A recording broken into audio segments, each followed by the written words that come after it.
And that's really why the book is titled History for a Yeah. Pilgrim People. It's an homage to many portions of Scripture, but especially Hebrews 3 and 4, which are so critical for us today as Christians to understand that in between the resurrection of Christ and his second coming, the church is characterized as a wilderness generation.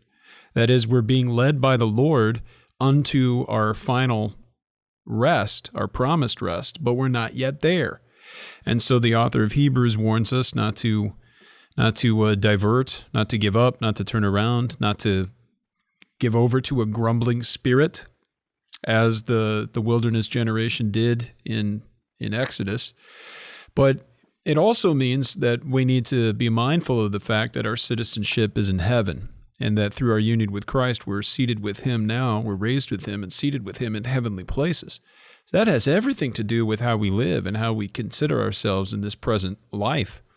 And that's a germ of a problem within a lot of evangelicalism, is that they misunderstand that we as Christians are pilgrims, that this isn't our home, but rather there's that craving of acceptance and a desire for cultural influence, rather than a heavenly mindedness. Now, not a heavenly mindedness that is of no earthly good, but we can't be of earthly good, or we can't love our neighbors if we don't have our eyes and our minds and our hearts fixed upon Christ. That's exactly what Paul says in Colossians 3. Set your mind on the things above, where Christ is seated at God's right hand.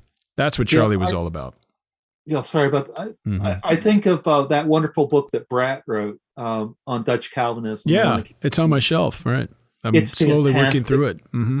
And so it's just a wonderful book. So the issues in the Christian Reformed Church were a little different from the Presbyterian Church USA. They were thinking in terms of, we speak Dutch, we need to speak English, how to assimilate.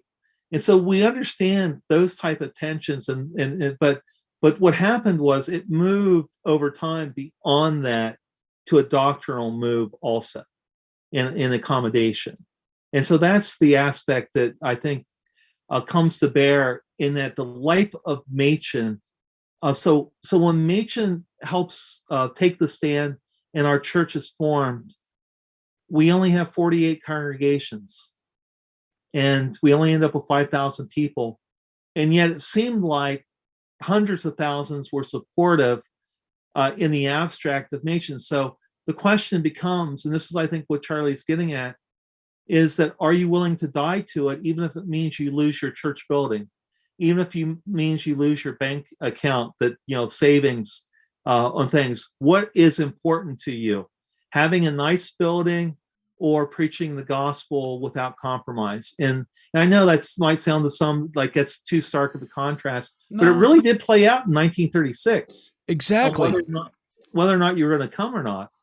Right. People found themselves, quite literally as a church without a home. They had lost their building because it was taken from them as they left. Specifically, a really stark example I just taught on up in Wisconsin, Cedar Grove, where they walked 300 people walked out with John DeWard. He wasn't leading them out, but they followed him out.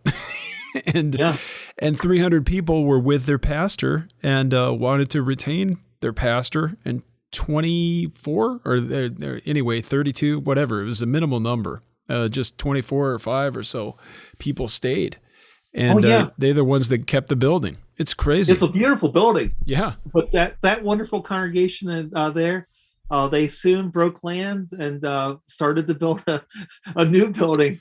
But that afternoon and that next Sunday and whatnot, they were people without a home. They were really pilgrims. I mean, they didn't have a place to go worship. Meeting in the park. Yeah.